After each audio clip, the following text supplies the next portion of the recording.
A Wrinkle in Time, Day 6, Chapter 8, The Transparent Column. Charles Wallace sat there tucking away turkey and dressing as though it were the most delicious thing he had ever tasted. He was dressed like Charles Wallace, he looked like Charles Wallace, he had the same sandy brown hair, the same fat face that had not yet lost its baby roundness, only the eyes were different, for the black was still swallowed up in the blue.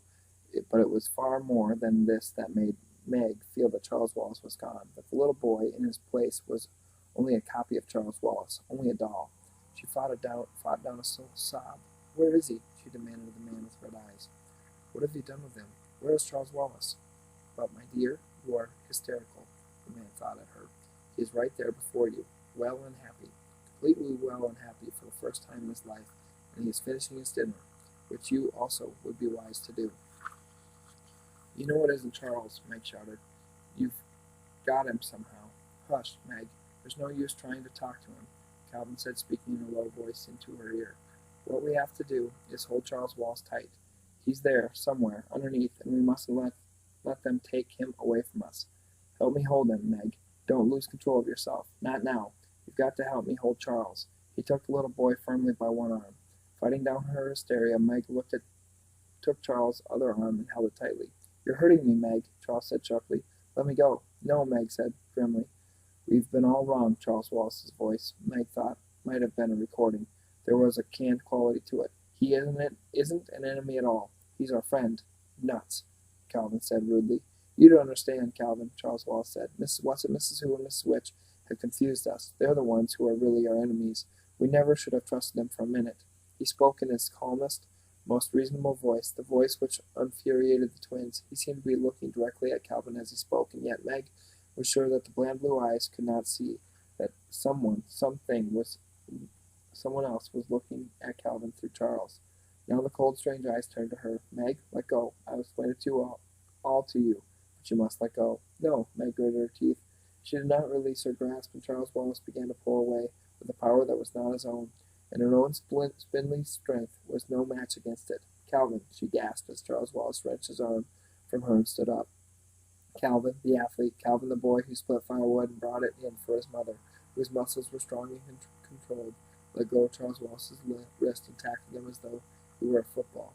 Meg, in her panic and rage, darted at the man on the chair, intending to hit him as Charles Wallace had done, but the black smocked men were too quick for her, and one of them held her with her arms pinioned behind her back. "Calvin, I advise you to let me go," said Charles Wallace's voice from under Calvin. Calvin, his face screwed up with grim determination, did not relax his hold. The man with red eyes nodded, and three of the men moved in on Calvin. At least it took three of them, pried him loose, and held him as though Meg was being held. "Mrs. Whatsit," Meg called despairingly. "Oh, Mrs. Whatsit." But Mrs. Whatsit did not come.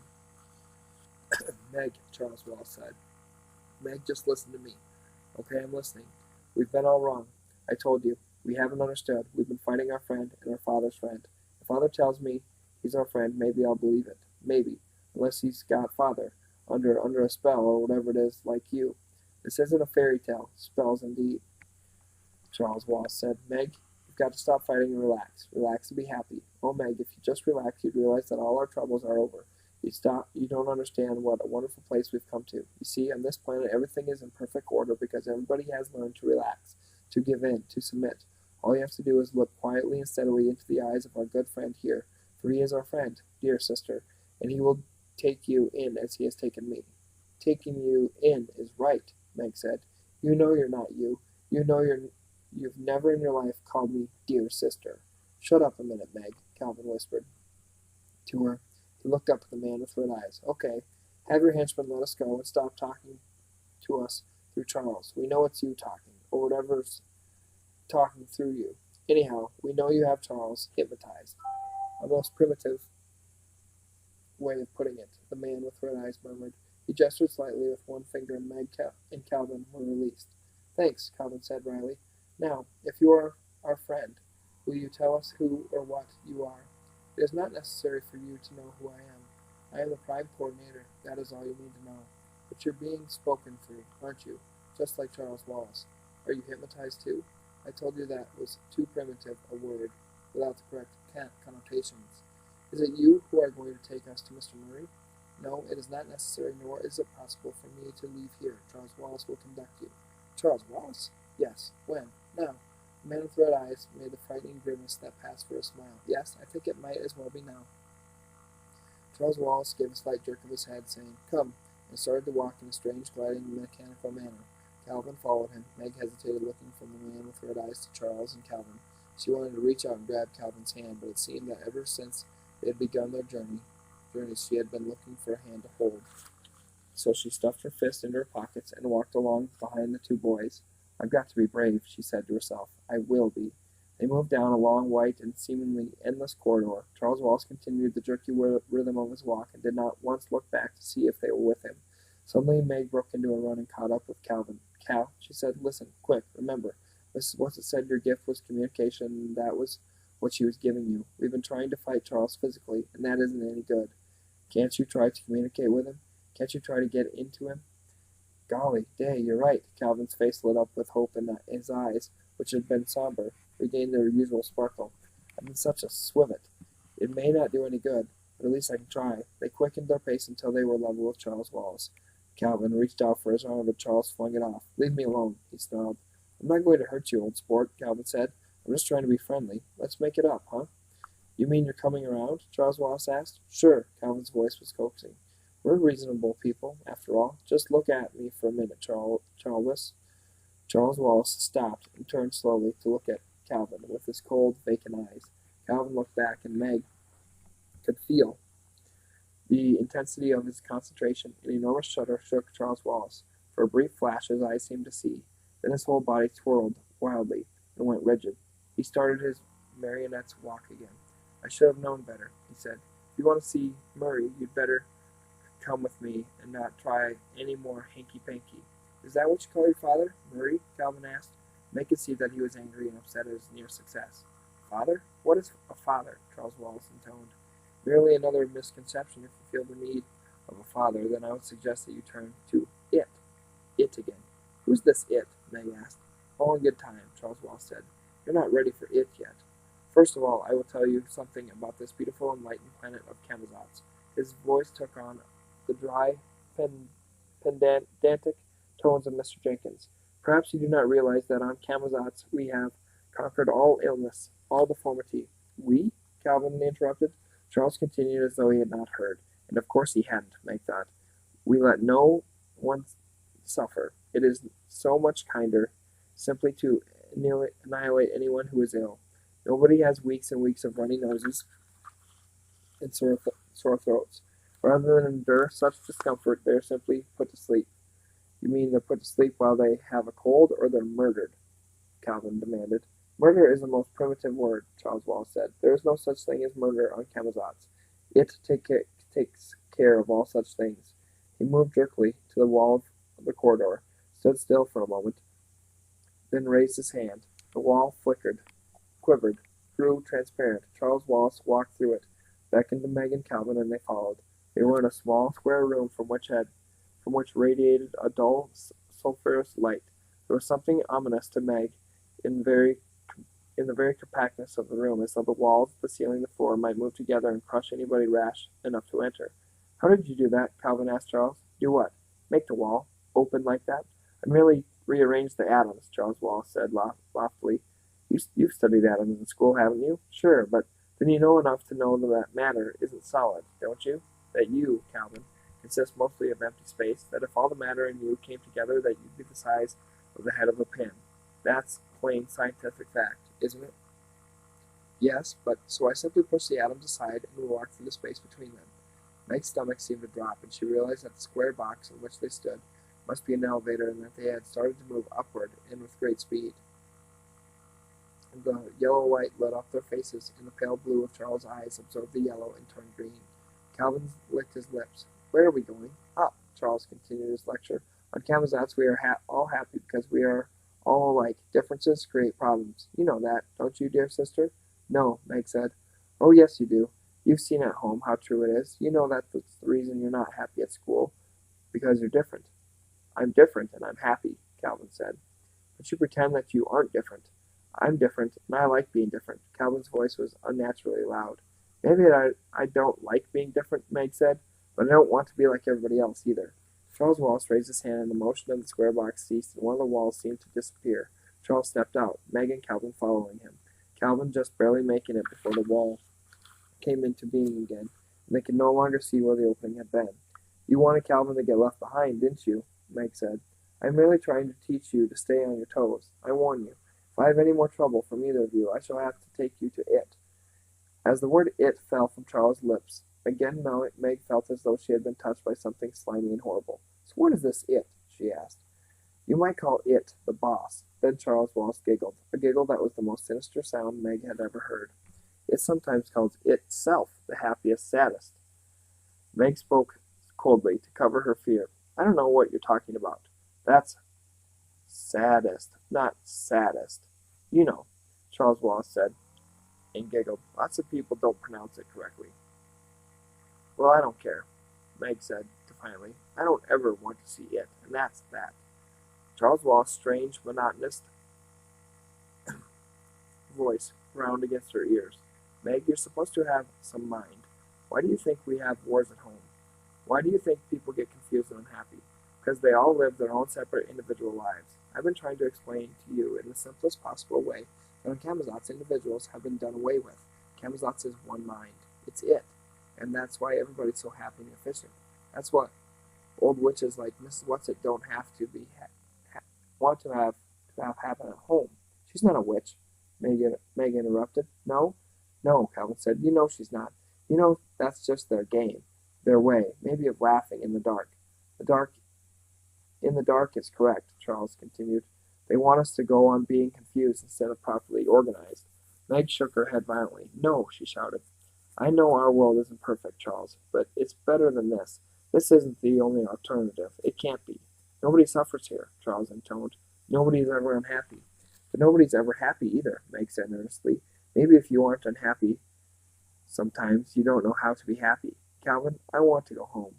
We can't leave Charles, Calvin told her, and we can't go before we find your father. You know that. But you're right, Meg. And Mrs. Witch is right. This is evil.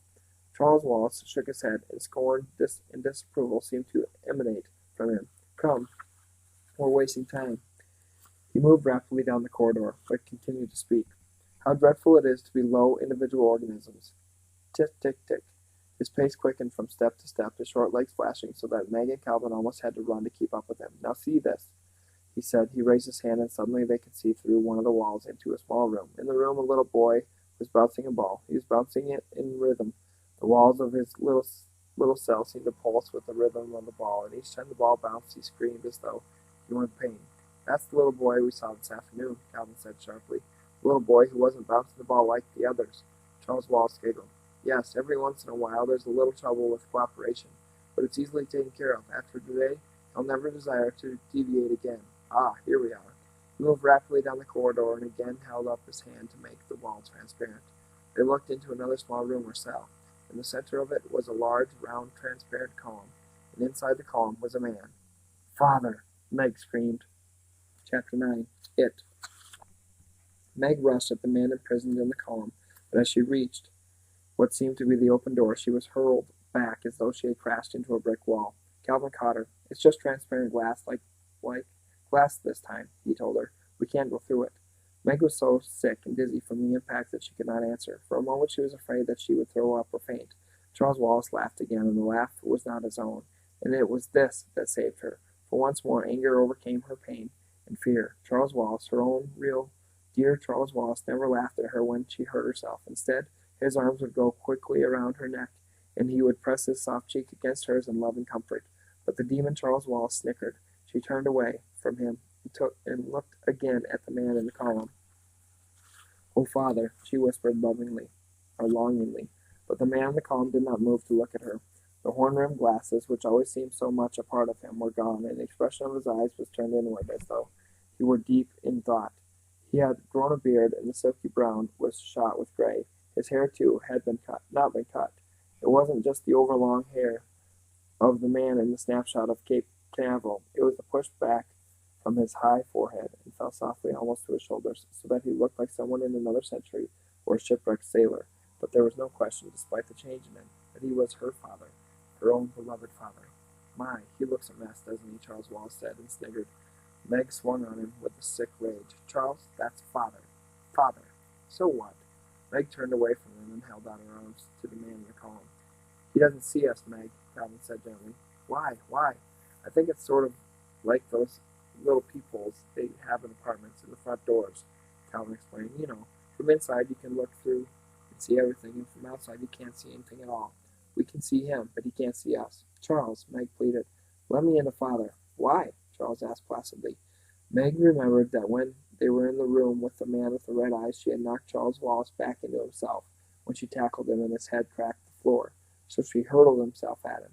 But before she could reach him, his fist shot out and punched her hard in the stomach. She gasped for breath. Sickly, she turned away from her brother, back to the transparent wall. There was the cell. There was the column with her father inside. Although she could see him, although she was almost close enough to touch him, he seemed farther away than he had been when she had pointed out to Calvin in the picture on the piano. He stood there quietly as though frozen in the column of ice, an expression of suffering and endurance on his face that pierced into her heart like an arrow.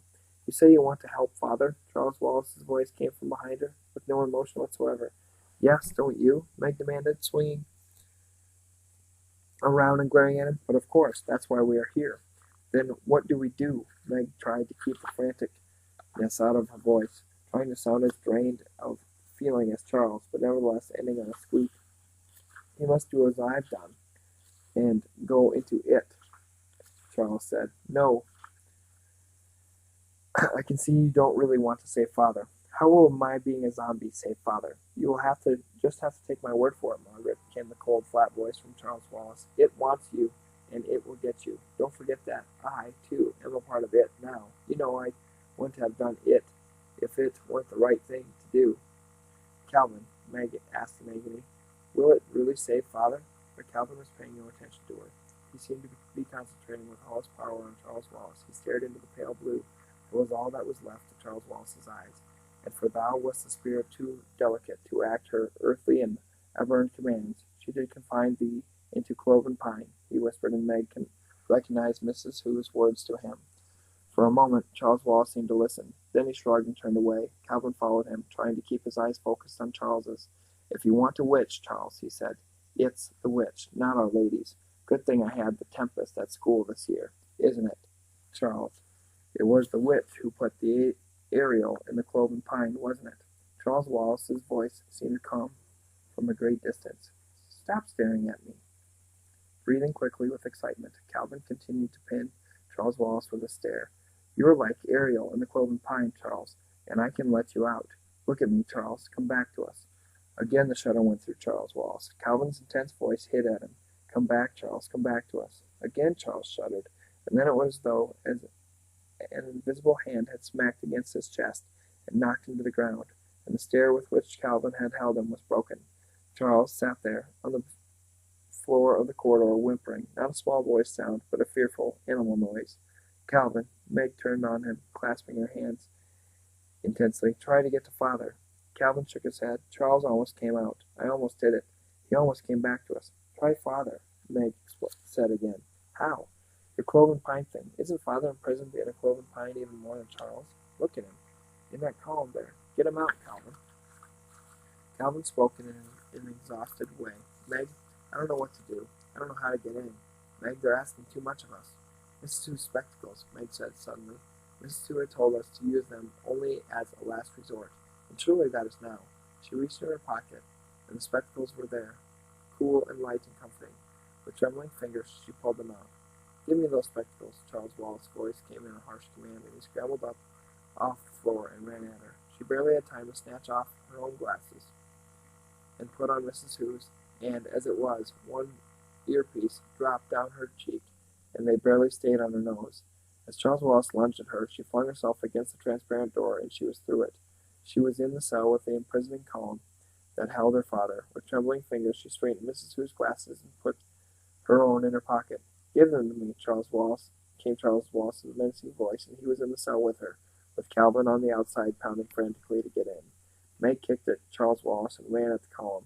She felt as though she were going through something dark and cold. But she was through. Father, she cried, and she was in his arms. This was the moment for which she had been waiting, not only since Mrs. Witch whisked them off on their journeys, but during the long months and years before, when the letters had stopped coming, when people had made remarks about Charles Wallace, when Mrs. Murray showed a rare flash of loneliness or grief, this was the moment that meant that now and forever everything would be all right. As she pressed against her father, all was forgotten except joy. There was only the peace and comfort of leaning against him, the wonder of protecting the circle of his arms, the feeling of complete reassurance and safety that his presence always gave her. Her voice broke on a happy sob. "Oh, Father! Oh, Father!" "Meg!" he cried in glad surprise. "Meg, what are you doing here? Where's your mother? Where are the boys?" She looked out of the column, and there was Charles Wallace in the cell, an alien expression distorting his face. She turned back to her father. There was no more time for greeting, for joy, for explanations. "We have to go to Charles Wallace," she said, her words tense. "Quickly." Her father's hands were moving gropingly over her face, and as she felt the touch of his strong, gentle fingers, she realized with a flooding of horror that she could see him, that she could see Charles in the cell and Calvin in the corridor, but her father could not see them, could not see her. She looked at him in panic, but his eyes were the same steady blue that she remembered. She moved her hand briskly across his line of vision, but he did not blink. "Father," she cried, "Father, can't you see me?" His arms went around her again in comforting, reassuring gesture.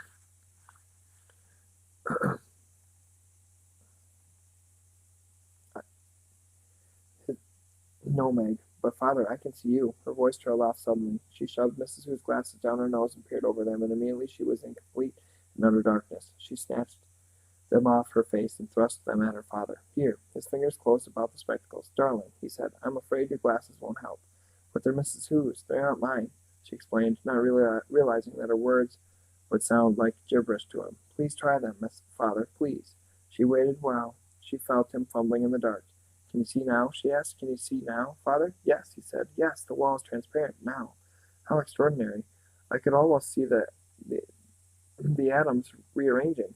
His voice had its old familiar sound of excitement and discovery. It was the way he sounded sometimes when he came home from his laboratory after a good day and began to tell his wife about his work. Then he cried out, "Charles! Charles Wallace!" And then Meg, "What's happened to him? What's wrong? That is Charles, isn't it?" It has him, Father," she explained tensely. "He's gone into it. Father, we have to help him." For a long moment Mr. Murray was silent. The silence was filled with the words he was thinking and would not speak out loud to his daughter. Then he said, "Meg, I'm in prison here. I've been for... Father, these walls, you can go through them. I came through the column to get into you. It was Mrs. Hugh's glasses." Mr. Murray did not stop to ask who Mrs. Hu was. He slapped his hand together against the translucent column. "It seems solid enough, but I got in," Meg repeated. "I'm here. Maybe the glasses will help the atoms rearrange. Try it, Father." She waited breathlessly, and after a moment she realized that she was alone in the column. She put out her hands in the darkness and felt its smooth surface covering around her on all sides. She seemed utterly alone, with silence and darkness impenetrable forever.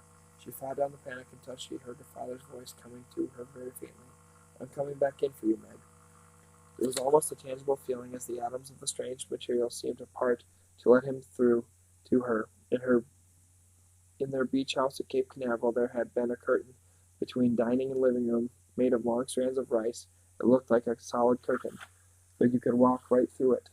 At first Meg had flinched each time she came up to the curtain, but gradually she got used to it and would go running right through, leaving the long strands of rice swinging behind her. Perhaps the atoms of these walls were arranged in somewhat the same fashion. "Put your arms around my neck, Meg," Mr. Murray said. "Hold on to me tightly. Close your eyes and don't be afraid."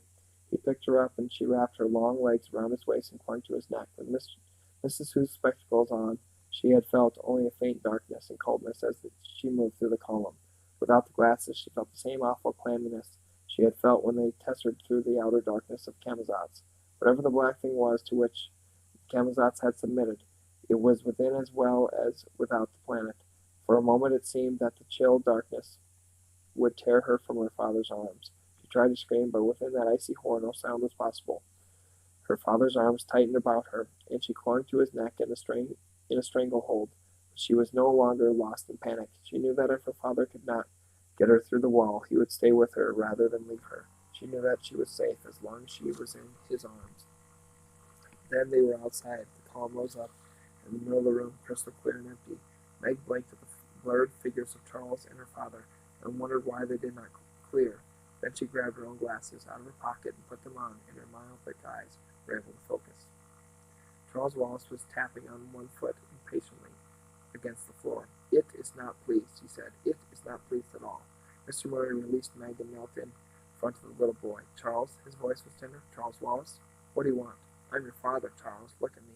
The pale blue eyes seemed to focus on Mr. Murray's face. "Hi, Pop," came an insolent voice. "This isn't Charles," Meg cried. "Oh, Father, Charles isn't that. It has him." "Yes," Mr. Murray sounded tired. "I see." He held his arms out. "Charles, come here." "Father will make it all right," Meg thought. "Everything will be all right now." Charles did not move toward the outstretched arms. He stood a few feet away from his father, and he did not look at him. "Look at me," Mr. Murray commanded. "No." Mr. Murray's voice became harsh. "When you speak to me, you will say, 'No, Father,' or 'No, sir.'" "Come off it, Pop," came the cold voice from Charles Wallace. Charles Wallace, who, outside Camazotz, had been strange, but had been different, but never rude. "You're not the boss around here." Meg could see Calvin pounding again on the glass wall. "Calvin," she called. "He can't hear you," Charles said. He made a horrible face at Calvin and then thumbed his nose. "Who's Calvin?" Mr. Murray asked. Meg started, but Charles Wallace cut short. "You'll have to defer your explanations. Let go." "Let's go." "Go where?" "To it."